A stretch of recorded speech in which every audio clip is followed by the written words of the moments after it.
Kombo nanga ezali Maître Nsambi Ilonga Abe. Nazali avocat na baro ya Kinshasa Matete. Eloko population lingi koyeba boye. Moto soki abomi moto ata asali kamonini mobeko likonzi na biso ezali kopesa ye ningisa te asamba ye moko te ifo azala asiste na ba avocat na likambo oyo toyebi lelo na ville ya Kinshasa ke criminalité eza ebele bakuluna bazali ko causer tort na population ebele mais biso ba avocat tozali wana pona ko senzela mobeko soki zuzi aza ko sambisa kuluna esengeli kuluna wana azala na droit de la défense asali likambo totala mbula na ye soki azali mwana muke bisika basambisaka bana mike ezali na mboka na biso ba tribunal pour enfants ezali pona kosambisa bana mike eloko tosengaki na ba juge ya basoda ezali ke batinda bana mike na bazuzi na bango oyo asalaki mbeba akende kozwa etumbu na esika oyo esengeli oyo meboko na ye ezali kosenga nzela po akende kozwa etumbu na ye tozali ko encourager les malades kasi tozali ba auxiliaire ya justice tozali ko mettre apport na biso pete jugement to condamnation ya bato ezala na nzenge bene na mobeko na biso. Pourquoi bango babomi ba violer ba sali makambo ba kokai ko sala mais et comme na moment ba sambisa bango nous bokomi ko défendre soki otangi na mobeko likonzi na biso to na loi portant protection de l'enfant elobi boye mwana muke moto nyonso akoki simbula zomi na mwambi te akoki kosamba na zuzi ya basoda te yango tolobi boye bisika bakosamisa bana bazali soki mwana azokisi moto soki mwana abomi moto soki mwana asali mbeba ezali na mboka na biso mibeko oyo basambisaka bana mike na chaque commune soko ke toza na tribunal pour enfants ya Kinshasa Ngaliema toza na tribunal pour enfants ya na commune ya Kinshasa toza na tribunal pour enfants partout na Congo awa toza na tribunal pour enfants bana wana oyo bakokisi mbula zomi na mwambi te esengeli bakende kosamba liboso bazuzi na bango pona mabe e bazwa décision moko esengeli ndenge mobeko na bango elobi ezali biso te ba député na biso na 2009 ba votaki mobeko ya loi portant protection de l'enfant Moussa nango ezali nini ba instituer ba créer ba tribunal pour enfants pona kosambisa bana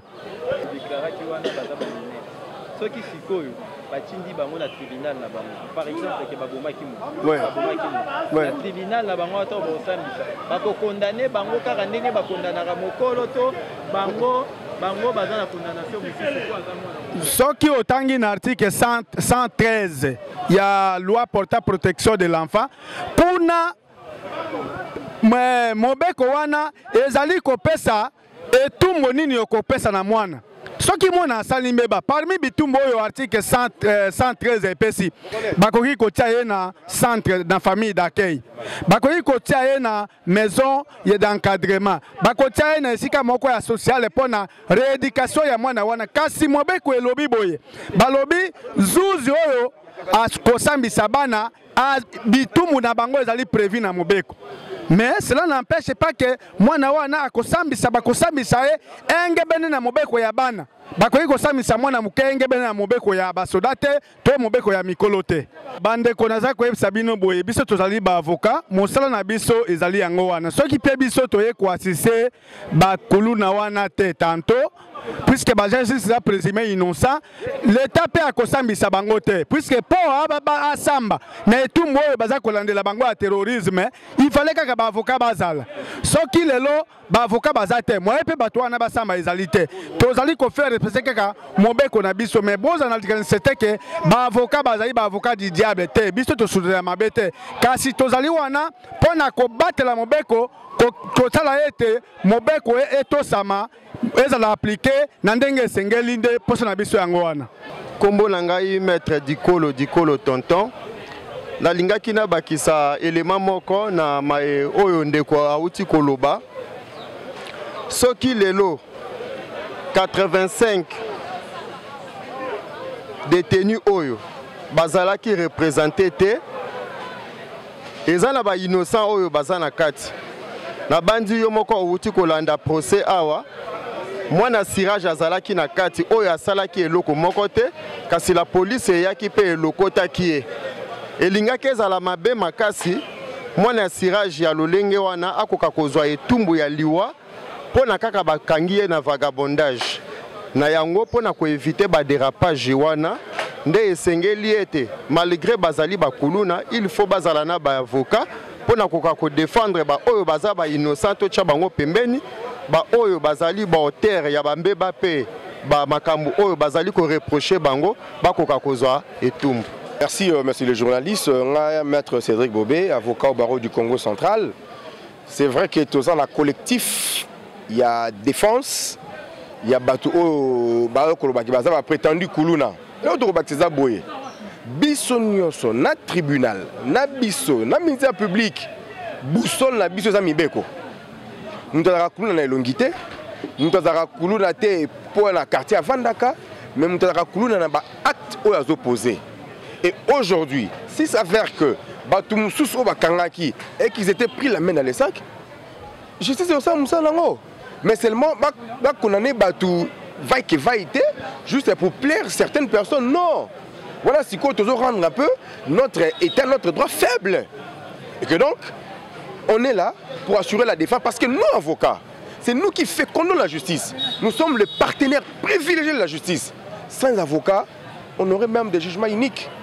Donc c'est nous les avocats qui faisons en sorte qu'il y ait des jugements ou des arrêts équilibrés.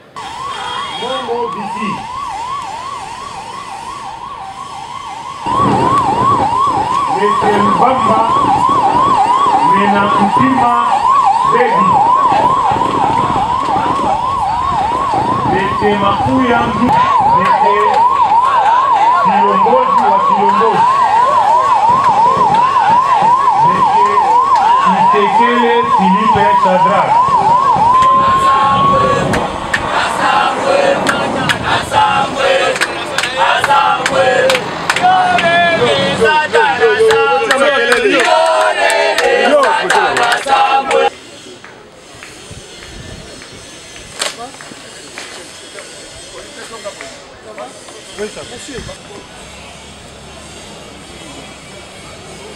Nadie hay como este.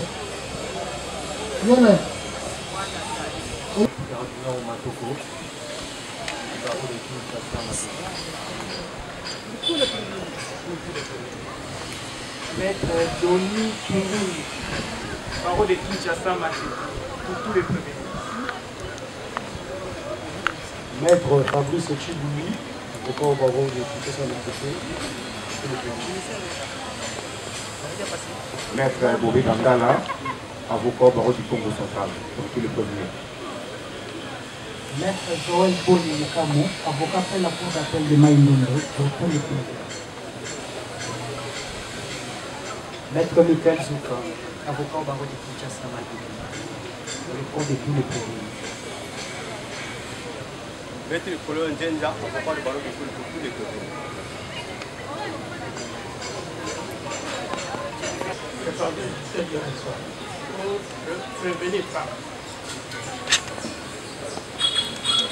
À une audience publique de flagrance, vous avez envers vous, est un procès d'État, Monsieur le Président. La partie civile qui se greffe au ministère public, qui est la partie principale, va voir toujours ses intérêts tout au long de la procédure, Monsieur le Président. Cela ne peut pas vous empêcher de pouvoir procéder, Monsieur le Président, qu'il pèse donc à votre tribunal de procéder à l'audience d'aujourd'hui. Nous avons dit, Monsieur le Président. La prison centrale de Makala, avec le fait de recevoir les concernés, de procéder à leur examen physique, afin de nous déterminer l'âge approximatif au regard de la science médicale, étant entendu que le concerné n'ont pas démontré par une preuve leur âge allégué et que même l'accusation non plus n'a pas par une preuve de montrer l'âge réel de personnes déférées devant les juges de la loi. Et il ressort que l'âge est déterminé par un acte d'état civil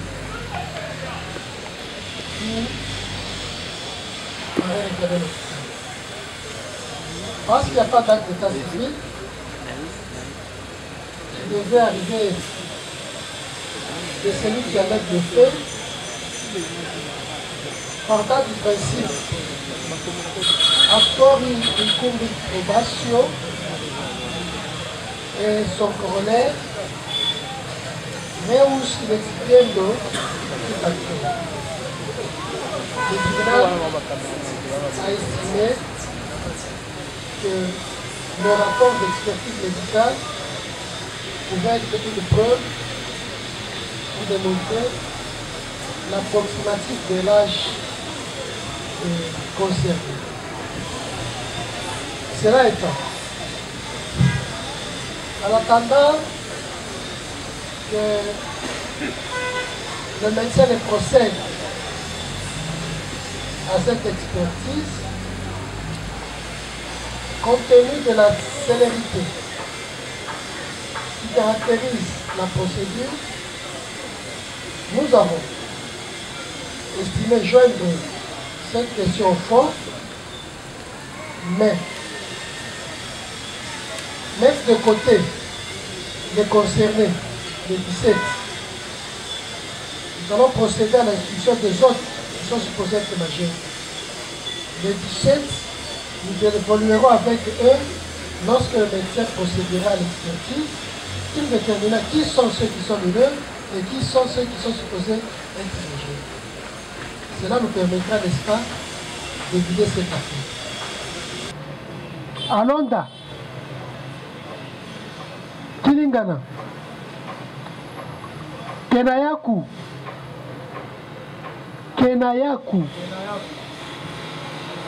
Bopeto, Nzinga Mwaka, Mujiri,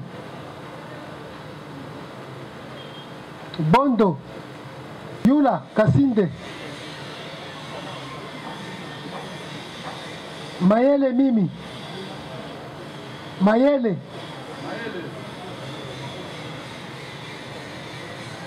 Soroba,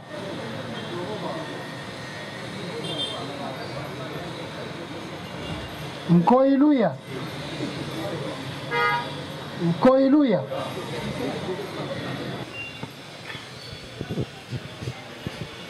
Tangani, Tangani,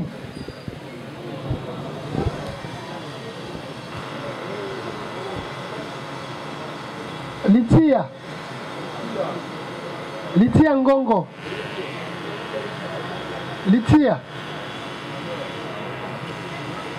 Disekele,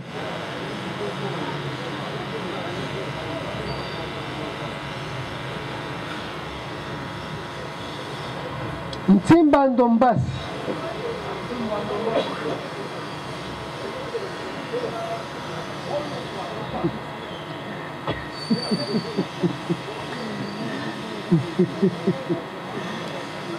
Kabanishi, Kabanishi, Kunenga.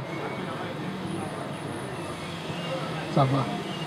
1, 2, 3, 4, 5, 6, 7, 8, 10, 11, 12, 13, 15, 16, 17. Vous êtes à 17. Bilonde, Pokana Bino Balobaki Bozaba na Mike.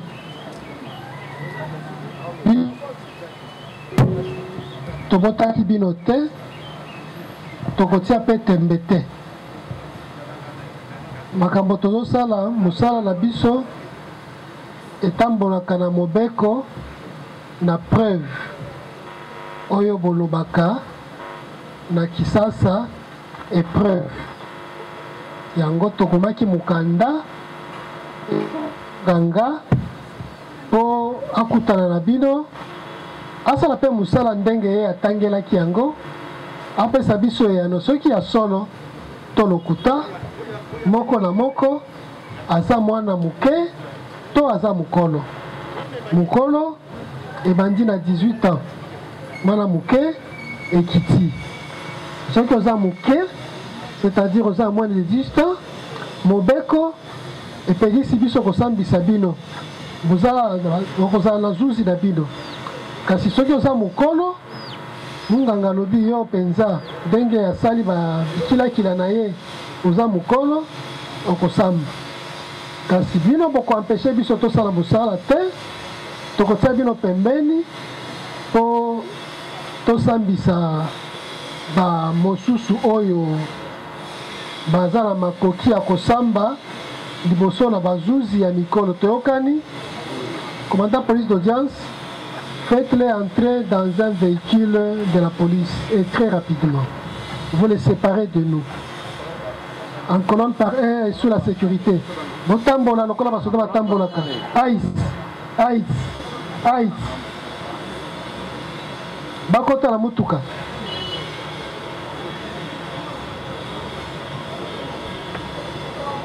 Alors, nous avons vidé cette question. Sanga Mvunji Kati. Yona.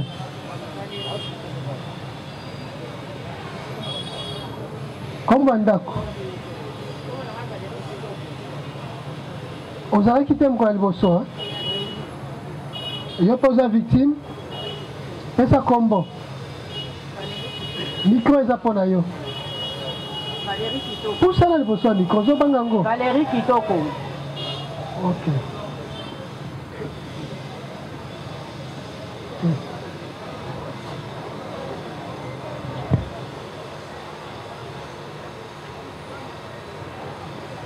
Ton nom est numéro combien? Numéro 5. Valérie. On commis numéro 6. Ça va. Valérie Fanda Pembe. Tanga. Micro wa les aponayo. Ozobang.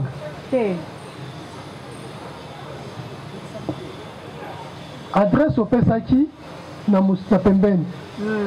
Po Tobanga Nabutu bandeko oyo ya ba manche longue na manche courte baya koluka yo mais moyebi po justice c'est la malamu il faut qu'on salisa ye tika kolia nani oza mineur te oza mineur alors po justice c'est la malamu ça y est na ko expliquer makambo ndenge elekaki yango topesi yo maloba oloba nini ekomelaki yo mukolo nini makambo wana ekomelaki wapi basalaki yango pe nini basalaki toyokani kobanga eloko te liloba eza epa na yo ezalaki jeudi le 28 na 21h na bimaki na ozonga la 21h malembe zela tozwa mikanda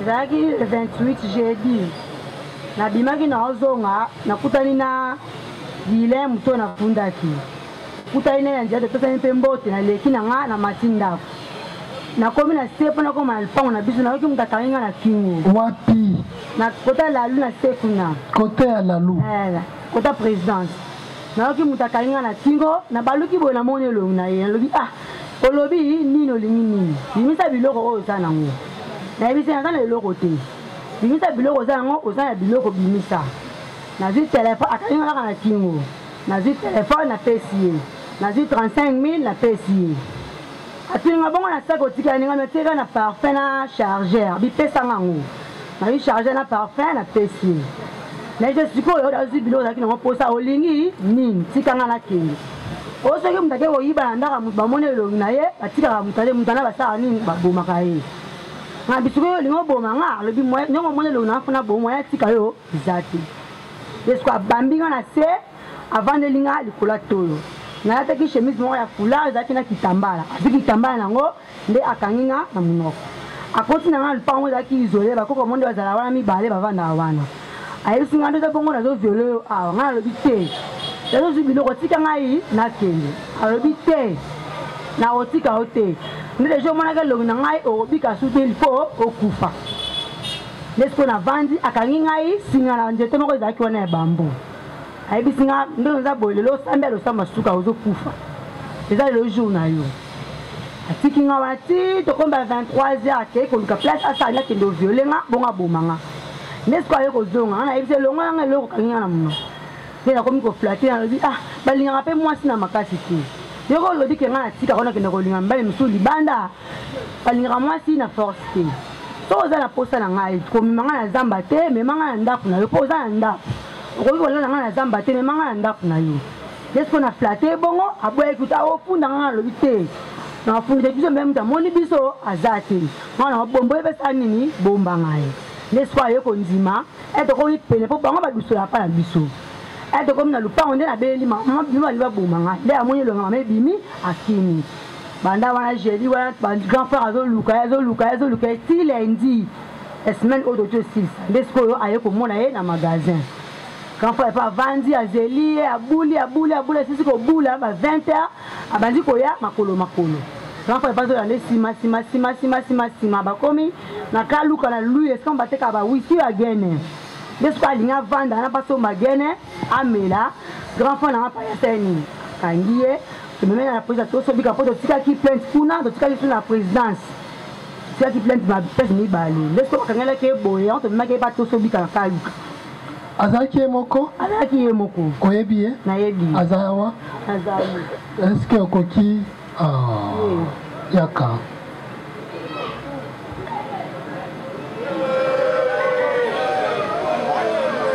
silence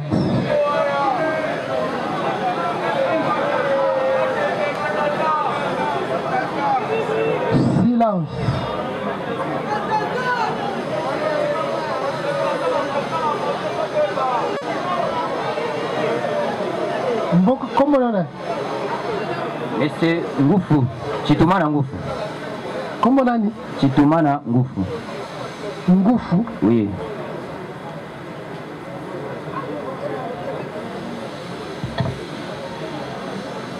Lukelanga yao. Ukaye tianini. Chitumana. Oui, oui.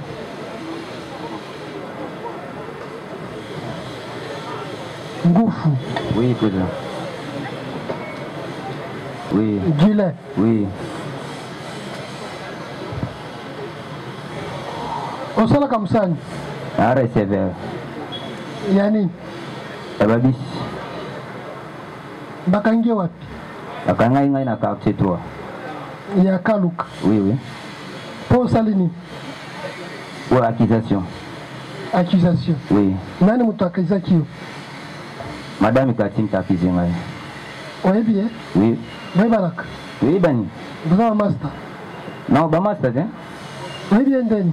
Oui, bien. Nous sommes en collaboration en famille. Au Panabango, au Panabiso. Ah, oui, Bani. Oui. Yeza pembeni na yo. Ye ndeza pembeni na yo. Ye. Oh, ya télé. Ye yo. Oyo ki balo balobi. Na yo kinenga lobi. Akosi. Bon.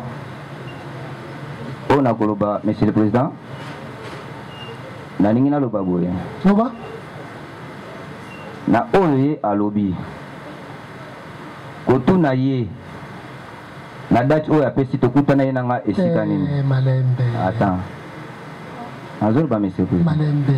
Oui. Yo zotuna te? Oui. Tozala ba avocat. Oui. Baza ebele. Oui. Ye alobi. Tolingi to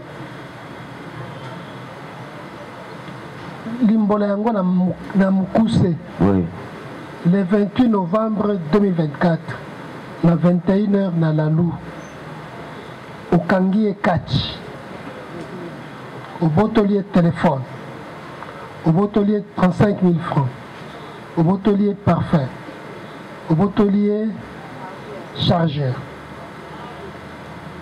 amoni elongi na yo oyebisi na mokuse que ceux qui aussi omoni criminel mobomina nelongi il faut aboma yo osalie bisala sala nyonso olingaki mpo olingi ozwa ye lokola mwasi ye sikoyo alobi te tosala ndenge wana te tosala neti bacivilize soki nzoto nakopesa yo me na zamba te yo oza mokolo oza na epa na yo tokende ndako bino wana bobandi kokende lokola bokomi esika moko amoni lopango na bango agangi mama na yabimi omoni face olimwe onyamuki kasi bazalaki deja basi basali plainte na lalu basali plainte na kaluka nde ayebisi grand frère na ye abandi kolukisa yo ti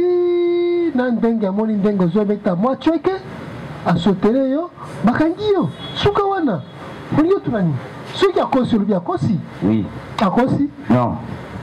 Oh, non, monsieur le président, excusez monsieur le président. Est-ce qu'il y a Kosi? À Kosi, on a eu des attaques on a monté. Et ça, c'est la première fois qu'on a caché ma bête dans la calçon avant. Eh, Malembe, toke pembeni, toke directement. Oui. On est bien moi si on. Na yebi. On est bien dengenini. Et t'as que l'équipe à quartier, l'équipe au pays en Gamoko. Ok. L'équipe à quartier, l'équipe en Gamoko. Est-ce que botika kozana likambo? Jamais. Ça va. Est-ce que koki koloba makambo na polele boye makambo ya nzoto? Moi si. Alors bon, bazwi ngai bakena nga zamba alingi azwanga bo mwasi po azwani ndenge ngana ba monsieur le président boye ngana bandela ndenga bito ku ndenge mokolo to kutana ngana yi est-ce que bokutana ki oui to kutana na yenda kutana zo songa tumba po to fana na masa na biso to zo mela masanga na kati etage wapi na kaluka kaka na lui ndela moni ye a wuti so de banzela na ye to kutana place nga zo songa tumba ayibisinga ah ve oza koto ngapita oui tozana mama sa étage una tozomela masanga ayibisinga yi toke okeno kati ngai ah mais tozana mama sa kuna tolongwa puisque to wana longwa étage ba 22h to ba 23h tolongwa étage na mama sa wana na bi ça va ya ko to ke place mama sa baza to vanda so to silisi to compagnie to kenza biso tontela mako na meme place mama sa nga ba chauffeur bavanda ki ba sombele pe bofo azomela biso ne so komomela yes naza témoin nazo baso na kosi oui basombele bofo azomela naza ba mero masa na kopesa pe obenga basombele bofo azomela pito silisi bon le quoi biso mi bandela so bakuite so banakala to bimi to bandi ko kende biso noso to bando na ye bando na ye biso misa to biso kate to ko kate biso ko to kende ba okende to kenda kusiko OK oui tito komi ba masa po izaba venir maka ko ta venir maka tika venir so bo continuer masa msa tika na veni moko so akoti to tika lina ye yabitano ko zaida sta fatigue ba kuisi na abando traverser abando kendi ngala tika na ngai to ngala beta mo na beta to une semaine ndakuna ndako na komagati zon point na beta une semaine ndako na komagati abandi ko progresser na ye o ezalo ko la touche o ngaba simbisi ngamo eh malembe calme-toi madame calme-toi madame calme-toi aussi au lobby sikoyo tango ozokende nzela bandai kolinga ye te mutabandai kolinga ye asate yo nde botikalaki na ye non kotikala na ngai na ndenge ya mabe te mokonzi na ngai oui na ndenge ya mabe te si bozosolola yaya na leki siko leki oyo osombeli ye masanga abalukeli yo agangi onyamuki mpe akangisi yo yango totunaki likambo ezalaka mokonzi likambo ezalaka te sikoyo ata yo moko ye kutu ndenge aza boye alukaka telefone mpa na nga oyebi nga nasombaka telefone atekaka soki aza na besoin telefone vi naa na besoin aluka telefone moko ata ndoje ata batushi omoni yango oyelanga bo nga nasomba nanga telefone osombaka oui nasombaka telefone soki nasala soki nateka yo receveur oui oyo Delvo Zando. Oui, et Zando cimetière. Zando cimetière. Oui, on a Zando cimetière. Ma téléphone a combien au Sombak? Na Somba, bandro, il a bis avec un bon, $50, 60 $, na son téléphone à salaire. Na robeta 3 jours 4 jours na tegi na ngao. Il y a 5 gars au téléphone. So ka za besoin téléphone.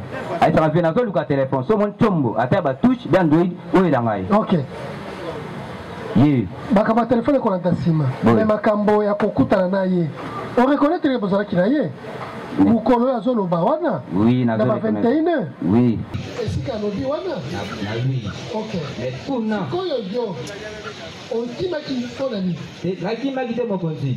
Ngana ki maki te. Koto ka zo ya ko maki ngape na tsela ko mate. Ezala mai mo wezala kawana, ngana te tsaka ya bona sokora. Ya kwa leda si ba tena na. Sokora 21. Non, 23 heures ici. Et moi, je suis là. Nous autres, il est 23 heures. On sait la moine, l'équipe a eu un quartier. Il y a moi. On a vu si l'équipe, dans ce qu'on a nan. Si on se connaît, il a pas de se connaître. Naïete, n'a beaucoup. Il y a progressé à notre avec. Il y a naïe.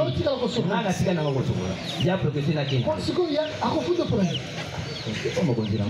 Oh, na simo ka tena za tushu asimbisinga.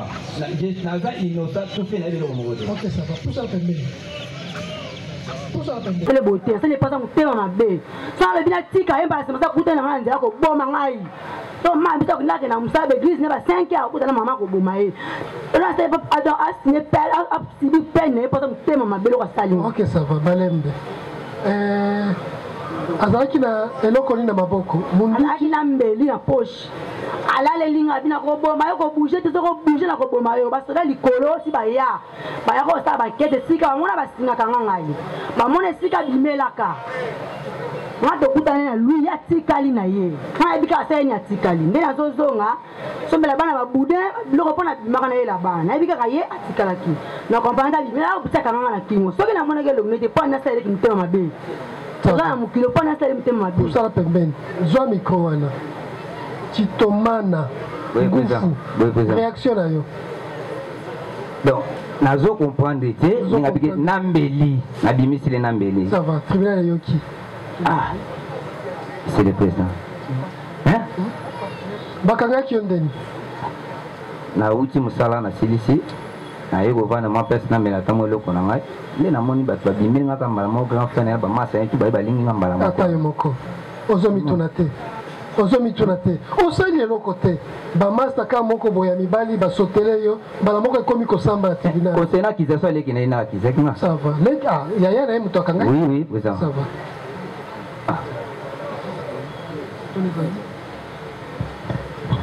Chitomana. Président.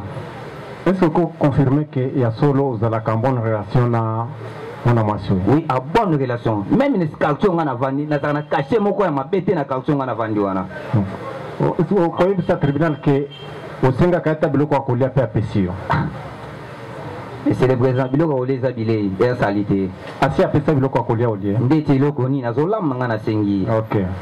Sikoyo boni moto yo après ça pe Biloko a collé à moto kosolangana malamu aya kokosela li kama monene boy. Les infos naza innocent na ebe no moto monsieur le président. Moto boy bani bovandi na bien, bosolo la ka bien, mais lelo abalukela yo aya kokosela que ulinga ko violer yo linga boma yepe ibaki Biloko. Omoni monsieur le président. Balobi moto ba memisagani asaki amimango ne kenge. Ngai naza innocent. Même grand frère nenga zawana monsieur le président. Partout bazali. Ça va. Monsieur Kitomana. Oui mon gosse. Les kilo à lobby bozaki na 21h. Yo confirmer que a patienta qui po azela yo comme c'était na ndako. A patienta qui. OK, a patienta 23h. Okoki oyebisa biso bokabwana yo na ye obetaki porte akoti na ndako ozinzela okei to kosukaki ndenge te ye na traversaki nga na tikali na nga ye a traversé nga na tikali awuti banzela monsieur le président awuti banzela na nayebi te qui s'est passé dans banzela awuti nga nayebi te nga na tikali na nga afundaki yo quand même. Oui monsieur le président ça va nga na tikalaki ministère public.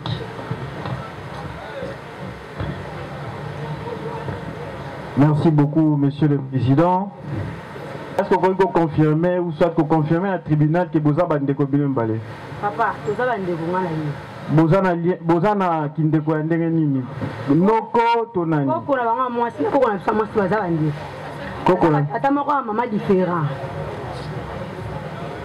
Chez le tribunal, vous constaterez que la victime vient de confirmer qu'ils sont parentés. Le prévenu, pour vos observateurs, le prévenu reconnaît déjà que il était avec la victime, tel que la victime l'a détaillé, Monsieur le Président, en cette date, vers 21h, 22h et 30h.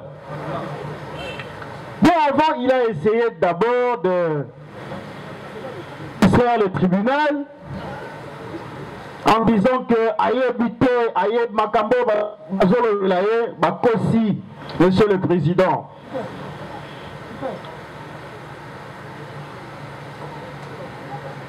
Il a encore confirmé qu'il était resté seul avec la victime. Il ajoute encore, Monsieur le Président, qu'il était dans le coupi, dans l'état d'ivresse, Monsieur le Président. Encore il dit encore au tribunal que moi j'ai de l'argent, Monsieur.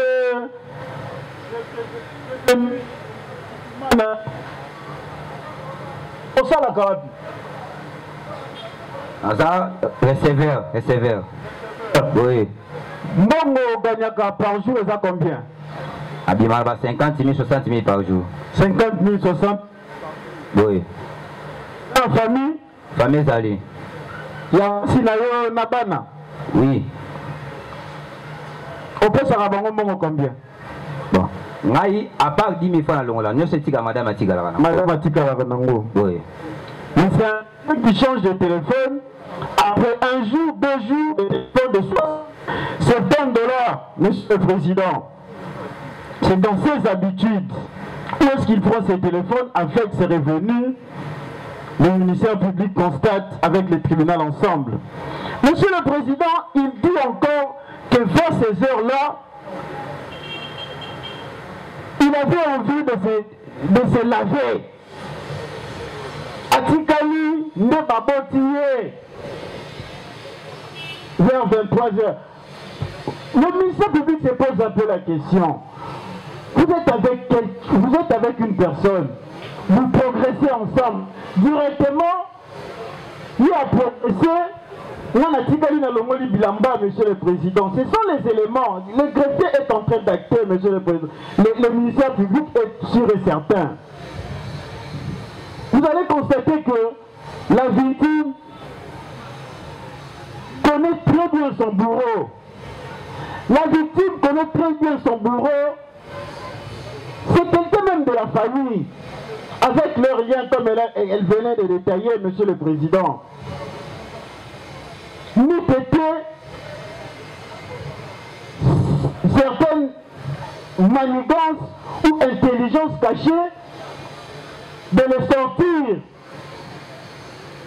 de sortir le prévenu de sa ruse pour l'amener jusque là où elle était sauvée par l'intervention de sa maman à travers son cri, Monsieur le Président. Et vous allez voir que c'est comme ça, c'est comme ça qu'il a été même arrêté. Et c'est la victime qui confirme même qu'il a été arrêté par son grand frère après le travail, Monsieur le Président. Nous sommes devant une victime et son bourreau. La victime reconnaît avec précision son bourreau. Avec les actes, et le prévenu n'a rien nié. Il sait ce jour-là qu'il était dans l'état d'ivresse. Il a parcouru avec elle un chemin. Et pendant ce temps-là, il a même reconnu qu'il était resté nu, Monsieur le Président, voulant distraire le tribunal en disant que je voulais me laver. Vers 23h, je veux me laver, Monsieur le Président. Avec tout ça, vous allez comprendre que le prévenu ici présent avait bel et bien commis le grief ou soit les actes pour lesquels il est présenté ici par devant vous. Nous avons dit la première observation que le prévenu fait, c'est on ne comprend pas.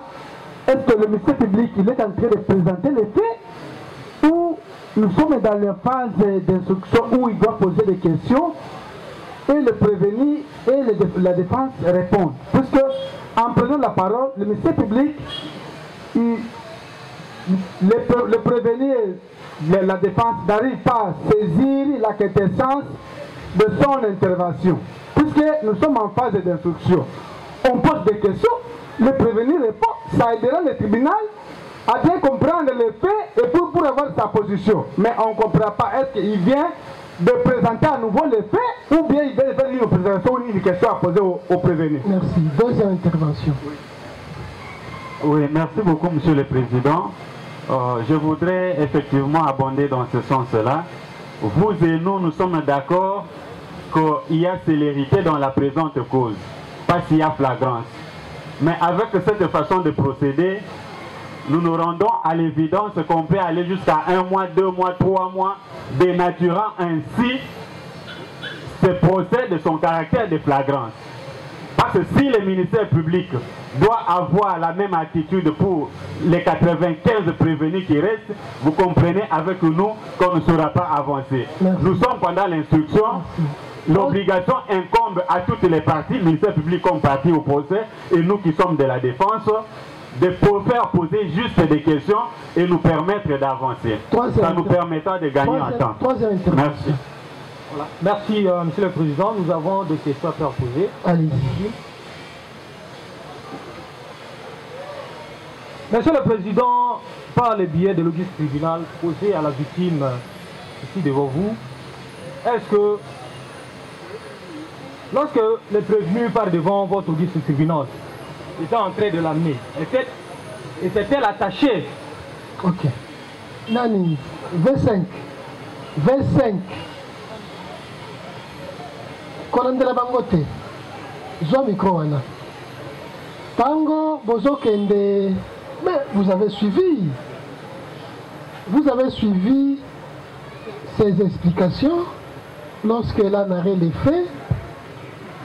Elle a épilogué dans quelles circonstances elle s'est retrouvée en face de son bourreau, que même à un certain moment elle a été attachée et que le bourreau l'a donné. Après un certain moment, il est revenu chercher à consommer l'acte sexuel. C'est alors qu'elle s'est ravisée, elle a joué à la maligne pour les persuader à aller le faire dans de bonnes conditions. Vous avez suivi. Attendez. Tango Bazanayo, Ye Azanayo, Akangaki yo singa ou bien Ozaki Maboko Ponele. Akangaki nga foulard, ou Azaki nga bambinga na se avant de nga na tolo. Vous avez suivi? Le boko na mo nga na kingo na za kozoka awa. Ça va. Le boko na mo ndé en tangi nga yi foulard, on a la petite chemise na tête. Tribunal yo kaki déjà avant. Monsieur le Président, apparemment vous n'avez pas saisi ma question parce qu'elle a dit après l'avoir bloqué, le monsieur l'a mis quelque part. Et c'est quelque part là. Après avoir discuté, après avoir soi-disant amadoué le monsieur pour la laisser. Ils ont pris le chemin. Ils ont pris le chemin. Lorsqu'ils étaient en train de partir. Ils ont pris le chemin. Vous avez suivi. Elle a dit qu'ils sont membres d'une même famille. Ils se connaissent. Ils ont pris le chemin allant ensemble et arrivé quelque part. Lorsque le bourreau a vu, elle a crié. Lorsque sa maman est sortie, voyant un membre de sa famille, c'est ainsi qu'il s'est éclipsé. Une deuxième question, Monsieur le Président. Parce que les faits se sont déroulés en route. La victime peut-elle nous dire l'enlever en route pour l'amener quelque part? Les prévenir, l'a-t-il, comprenez Monsieur le Président, l'a-t-elle porté ou traîné par terre parce qu'ils étaient en route? Elle a dit, elle venait, il a surgi de quelque part il l'a bloqué. Et avant de l'amener, c'est quelque part là. L'a-t-il transporté ou traîné par terre? Mais ils ont marché ensemble, ils ont fait route ensemble. Monsieur le Président, je ne sais pas, il y a deux contextes. Parce que, après l'avoir parlé, ils ont marché pour aller à la maison. Il y a un moment où la victime a dit, les prévenus l'ont bloqué en route. Attendez, elle va répondre. 25. Nebisa biso likambo ezalaki ndeni. Likambo ezalaki boye, nabimaki nazozonga, ezalaki le 28 jeudi. Nazozonga, nakutani na ye, esika mituka esukaka. Atuninga owitu ati nabimaki, nazozonga. Yebisi nga savanga pa nazosomba tumba awa, navandi pene. Nga pa nalobi savanga na kei. Nde na ye na bandi koya, nakomi na se mpona koma na lupango na biso. Nayoki moto abloke nga na kingo. Na bandi kobunda, moni atali na moni elongi na ye. Ayebisi ngai, pesa nga biloko oza nango.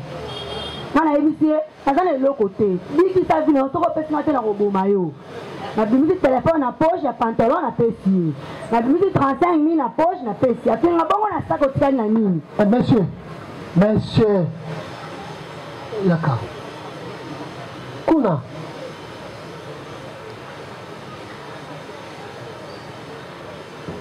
Atuninga bongo na saki otikali na nini. Nga lebi na na parfum na chargé. Pesa ngai parfum. Pesa. Nga lebi tika na papa mama ya ngai tabi te pesa nga fongo ni saki na nga. Abimisi parfum, abimisi na chargé. Nga ebisi o zaki nango posa déjà ozui. Tika ngai na keni. Nasali ko ganga akangi nga bambi nga na se. Abibi yake lelo bikoki. Abedi fulana nga kangi na singa saki. Akangi ngai omuloko na vandeli nga likolo, liboko na ye moko akangi nga awa. Nde abandi kobunda kanga pena nzi kobunda nde ayebisi nga ke zela awa eza nzela. Tokota na lupango oyo omona oyo na kosala yo. Lupango yango eza isolé, bakoko mo bavanda na mibale bazalaka mpe avant. Ndamemi nga na nsima ndako wana. Ayebisi ngai yo moko ndongo oza boye lelo ozonga yo ndako te nazoviole yo apres na koboma yo. Nabandi kolela nasubi na bilamba na regle mbala moko. Nde sikoyo atangaka bongo ayefinga zala wana nazoya tikinga banda 22h si 23h. Aye wana lobi lelo suka na yo telema tokende nga lobi okende komemanga kuna te pako tozomemanga na nalala nanga kuna te. Oza na ndako na yo toza mikolo oyo ekoleka moto akobetela moninga lisolo aza te, moto akofunda moninga na famille aza te. Ote osoki okomi na pa na bino ofunda nga lobi te aza mwana mokete na kobomba yo. Anga lobi bongo akangi ngai boye na pantalon tokomi kokende ngai na ye. Tokomi na se lupango atelemi alingi maboko bazozela ngai. Ngai yebise zela nzoka sili puta na ndako bongo na kota na ndako na kota na temi na ozela yo. Mais ce qu'on avait, maman du mal à couper, maman du mal à couper. Mais ma mère a dit, à mon avis, la maman qui m'a dit. Vous avez suivi? Monsieur le Président, vous allez comprendre avec moi qu'elle a relaté le fait, mais n'a pas répondu à la question. Ça va. Tirez les conséquences. D'accord, Monsieur le Président. Ça va. Madame, Tendi, quand tu as Tendi, yo zonga la nani. Bako tsela mutuka. Bako tsela mutuka. 26.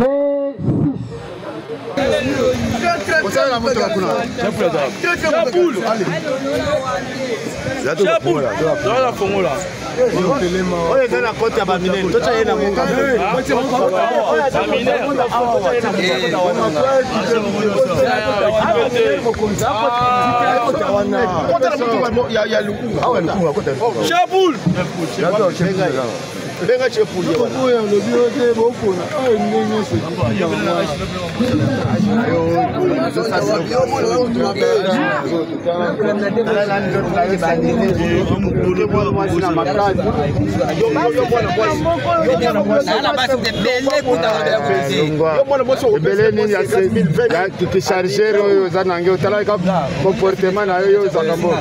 il vend des téléphones. Mais il y a un téléphone chaque jour. Comment on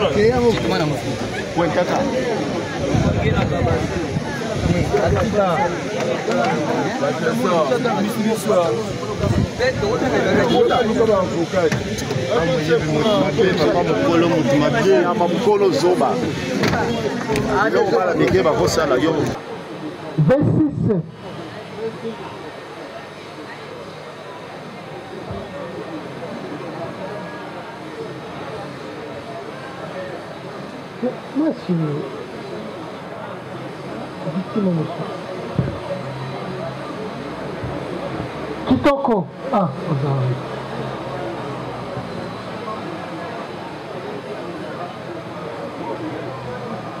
est-ce que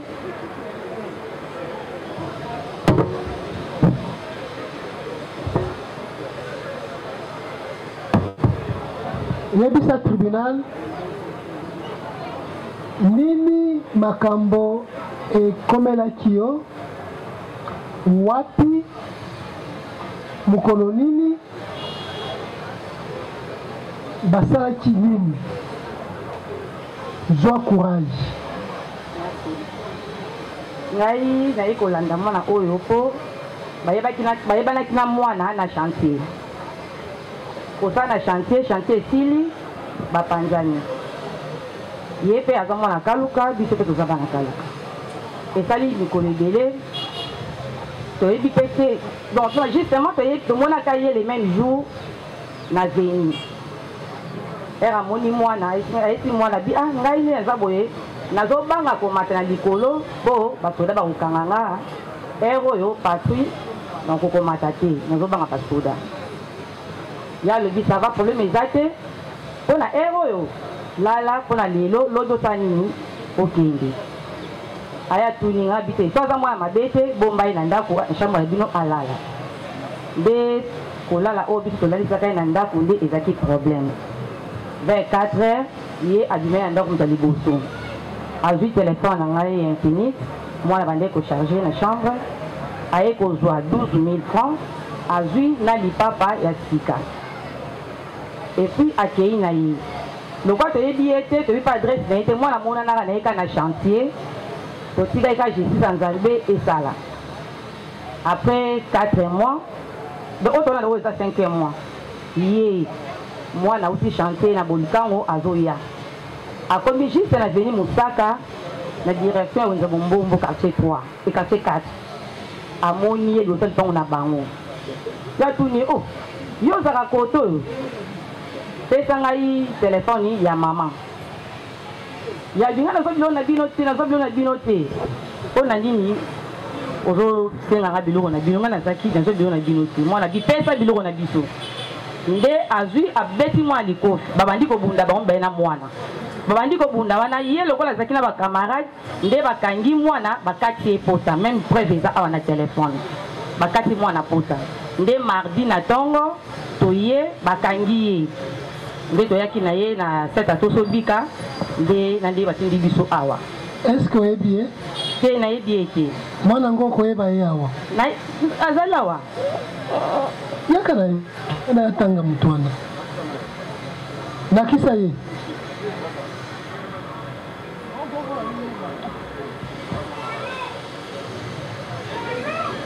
kombo nani?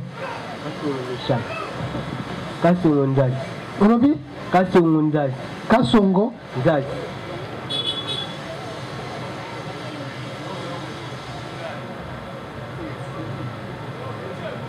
Ongo.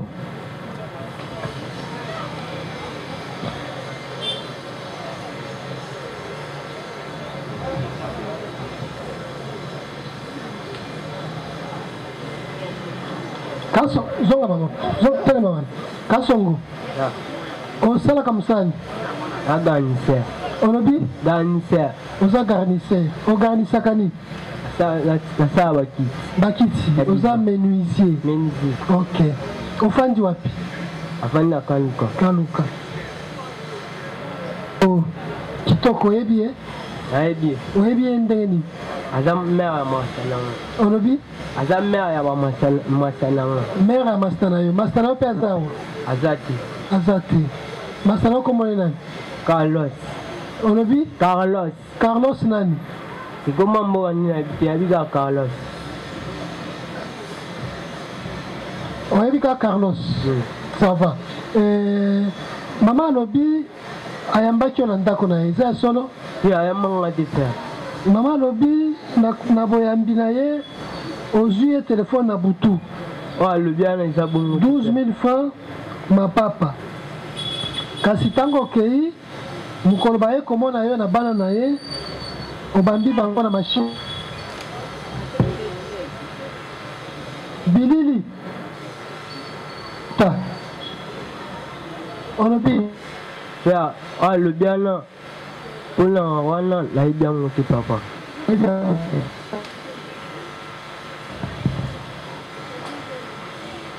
akaninga bango mwana na ye abanoleka na ekiri na ye akimbula yaelendi mbula ebeta nga mpe na bamasa bayotala nga navandisi totie par soleil komi baleka baebele bamoni nga mbaa moko babandi menance oyo te epesa telefone te tosolola nde mo ya malembe menance baye babeti nga likota yango mosusu mpe na olongoelama bakati ya bagilet namoni baebele nanga mpe nasali intervention alokoti molangi na se nazokisi mwana na ye ok ntango baye balandi yo balobi izongisa telefone yo yanoli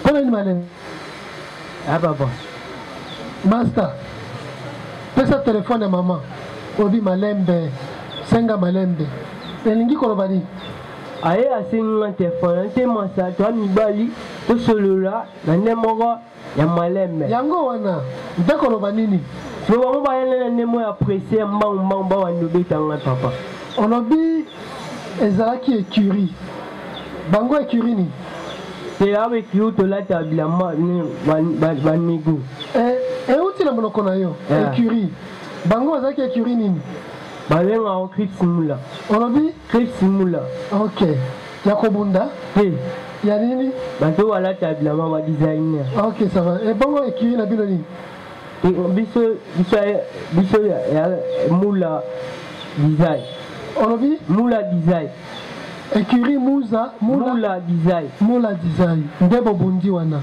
bango babunda te ngai moko bango batelema bamasanga bakota te bango nde bamasa ya mwana ye babandobundisa oui toboyi te na kisasa awa biso mpe toyiti koyaka kisasa lobilobi awa tozomona soki bato bazobeta mutu baza ebele ye mpe aza na bato ebele ekomi bagare te bango babunda te papa bango babundaki te bango babunda te ça va mais au moins reconnaître que mwana na ye alandaki makambo ya telefone mpona telefone na ye sikoyo ye akoyeba ndenge ke yo oza na telefone ye mwana na ye akoyeba ndenge nini ke yo oza na telefone ya mama na ye nazalaka te nakenda maluku epa mpe akoyeba mama alobi ayambaki yo na ndako na ye ayambanga te siko telefone ozwaki yango ndeni telefone masa tozala na écurie moko écurie tona longwe écurie ya Crips Mula ozalaki écurie moko ça va tribunal eyoki ministère public.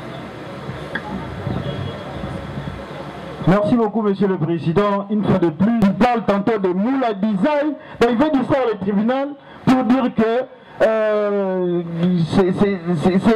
c'est l'écurie concernant ou soit relative aux histoires, il y a Bilamba, Netola, Taka, tout ça. C'est Crips Mula, Monsieur le Président.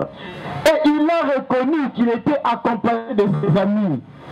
De ses amis de l'écurie, Monsieur le Président. Et il a encore reconnu qu'il avait utilisé un morceau de verre de bouteille pour avoir blessé le fils de la V6, répondant au nom de Carlos, Monsieur le Président. Et pourquoi il avait blessé? C'est parce que celui-là voulait réclamer le bien. Malgré tout, il était un bon samaritain vis-à-vis de lui. Il avait hébergé par l'entremise de sa maman dans leur maison. Et il en a profité pour voler, comme c'est dans ses habitudes. Et pour se faire encore, il va blesser la personne qui avait prêté l'aide, Monsieur le Président. Il a avoué. Ça corrobore avec les déclarations faites par la V6, Monsieur le Président. Devant des évidences, vous savez que nous avons toujours l'habitude de dire qu'on ne discute pas. Alors, Monsieur le Président, le greffier est en train d'acter et le tribunal constate avec nous. Merci, Monsieur le Président. 3 interventions. La défense, allez-y. Merci beaucoup, Monsieur le Président. Par ici, nous voulons remarquer tout simplement qu'il y a eu coups et blessures et pas autre chose. Deuxième intervention. Voilà, merci Monsieur le Président. Nous avons quelques questions à faire poser par le biais de votre audience tribunal. Oui. La victime peut-elle nous dire où elle avait caché cet argent, les 12 000? Ça va. Madame, yebisa biso nanu kombo ya mwana na yo oyo abundisaki. Kombo ya mwana ngai Kales Chiyoyo. Chiyoyo. Ezalaki mokolo nini? Babundaka lundi. Date. Wana oyo. Lundi eleki yango. Lundi eleki te lundi nafunga. Ça va. Mbongo wana obombaki yango wapi? Mbongo wana ezaki ya ngai te. Eza mbongo lembe ya mwana oyo ya ngai mobali. Lipapa pe eza ya ye. Ya camarade na ye wana. Ça va. Téléphone? Téléphone dize ya ngai. Mwana pe aza mwana ya molili. Mwana ya écurie. Ye moko aizaki. Écurie ki simba. Ayebi très bien. Soki eza na bato bawutaka kaluka awa bayebi nga. Naza mama oyo nayebi nde bayidikaka bana. Naza na mwana écurie te. Moi naza na ba camarade nde bakendaka ba chantier ayebi.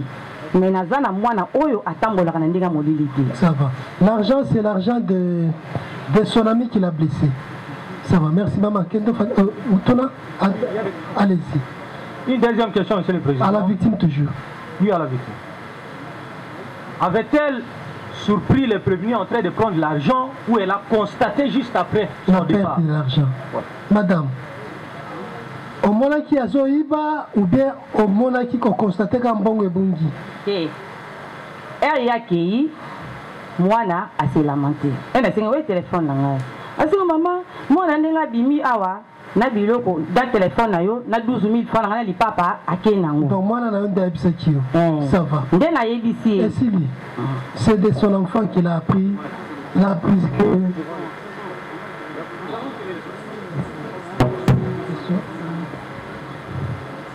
Prévenu Kasongo. Olobi ozala ba ninga na yo écurie na bino kombo na ona. Fix design.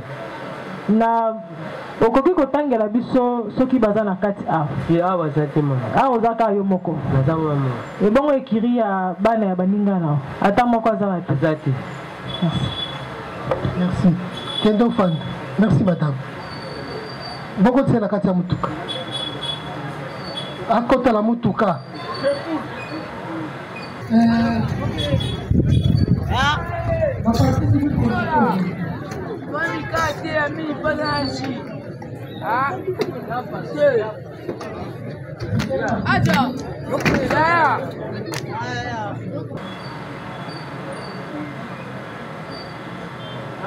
Ça va. La partie civile constituée aujourd'hui.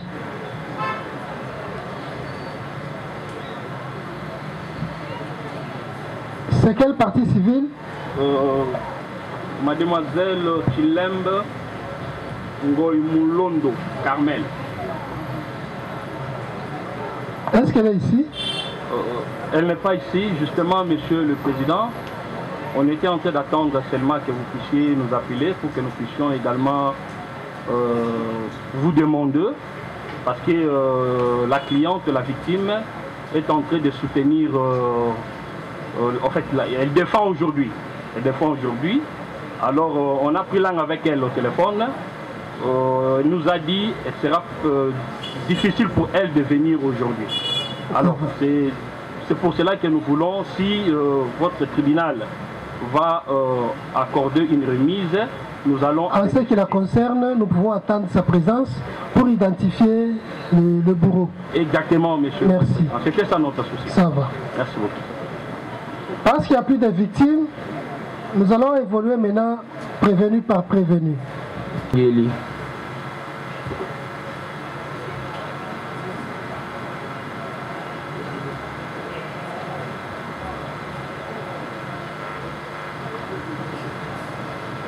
Maître Gilles Omingo, avocat même barreau. La remise de l'affaire, une question de droit s'est posée.